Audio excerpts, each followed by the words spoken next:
അൽഹംദുലില്ലാ അൽഹംദുലില്ലാ അൽഹംദുലില്ലാ.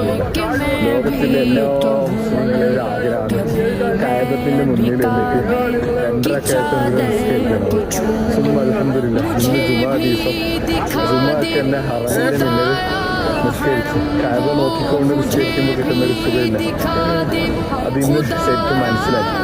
ഇതേമാതിരി വിദൂരല്ലാത്ത ഭാവിയിൽ നമുക്കുമായി ബന്ധപ്പെട്ടത് എല്ലാവരും വന്നിട്ട് ഇതേമാതിരി ഹജ്ജും ഉംറയും ചെയ്യട്ടെന്ന് ഞാൻ ആത്മാർത്ഥമായി ആഗ്രഹിക്കുന്നു. മക്കയിലും വന്നിട്ട് ഞങ്ങളിന്നേരം നാലാമത്തെ ദിവസം രണ്ട് ഉംറ ചെയ്ത് അൽഹംദുലില്ലാ ആദ്യത്തെ ജുമാ കിട്ടി.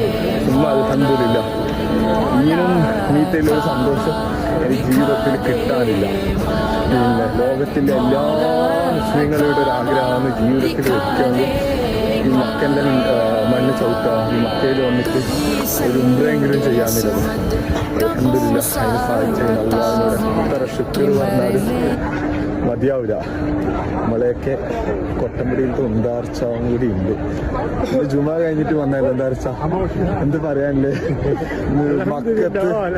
മക്കത്ത് കഅബന്റെ മുന്നിൽ പ്രാർത്ഥിച്ചാലും പോരാ, ഇങ്ങനത്തെ ഒരു ഭാഗ്യം കിട്ടിയ നമുക്ക് അള്ളാഹിനെ എത്ര പ്രാർത്ഥിച്ചാലും പോരാ. പടച്ചോന്റെ കാരുണ്യം കൊണ്ട് നമ്മയൊക്കെ എല്ലാവർക്കും വരാൻ അള്ളാഹു തോഫീക്കാൻ. ആമീൻ ആമീൻ.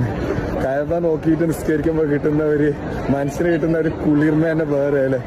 എല്ലാവരും ഇതേമാതിരി പെട്ടെന്ന് വന്നിട്ട് ഇതേമാതിരി നമ്മളെ ബന്ധപ്പെട്ടോളും കുടുംബക്കാരും ചങ്ങായിമാരും എല്ലാവരും വന്നിട്ട് എല്ലാവർക്കും ഇങ്ങനെ ചെയ്യാനുള്ള ഭാഗ്യം അള്ളാഹു കൊടുക്കട്ടെ. ആമീൻ യാ റബ്ബൽ ആലമീൻ.